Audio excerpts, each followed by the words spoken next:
Dalam rangka upaya melestarikan lingkungan dan menjaga ekosistem pesisir, Kodim 0101 Kota Banda Aceh bersama masyarakat menanam ratusan bibit pohon mangrove.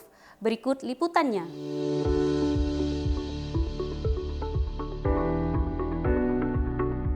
Dalam rangka upaya melestarikan lingkungan dan menjaga ekosistem pesisir pantai, Kodim 0101 Banda Aceh menanam ratusan bibit pohon mangrove di pesisir pantai Siakuala bersama masyarakat setempat. Kegiatan penanaman pohon mangrove merupakan wujud nyata dan perhatian pihaknya terhadap lingkungan serta keberlanjutan ekosistem pesisir di wilayah Banda Aceh.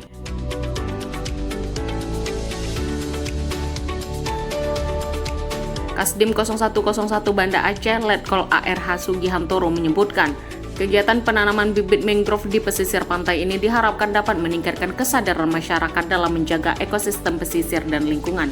Dari Kodim Pembinaan Lingkungan Hidup pertama pada tahun anggaran 2023 ini bertujuan untuk membantu pemerintah dan masyarakat dalam melestarikan lingkungan. Dan di sini penanaman mangrove bersama-sama dengan Mustika, masyarakat sekitar 500 bibit. Nanti kelanjutan program untuk pembinaan lingkungan hidup akan berlanjut. Kita bersama-sama untuk memelihara ini tanaman yang sudah ditanam sehingga akan bermanfaat ke depannya.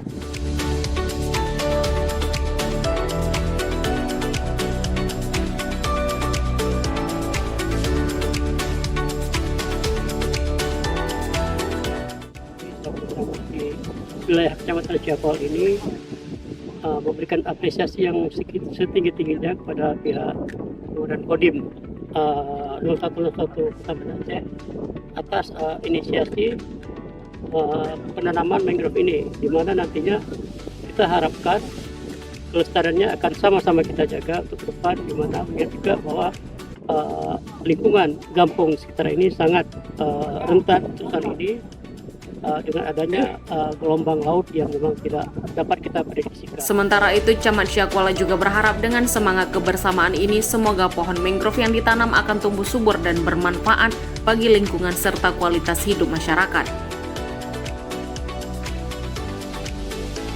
Dari Banda Aceh, tim liputan melaporkan untuk Seputar Aceh TV.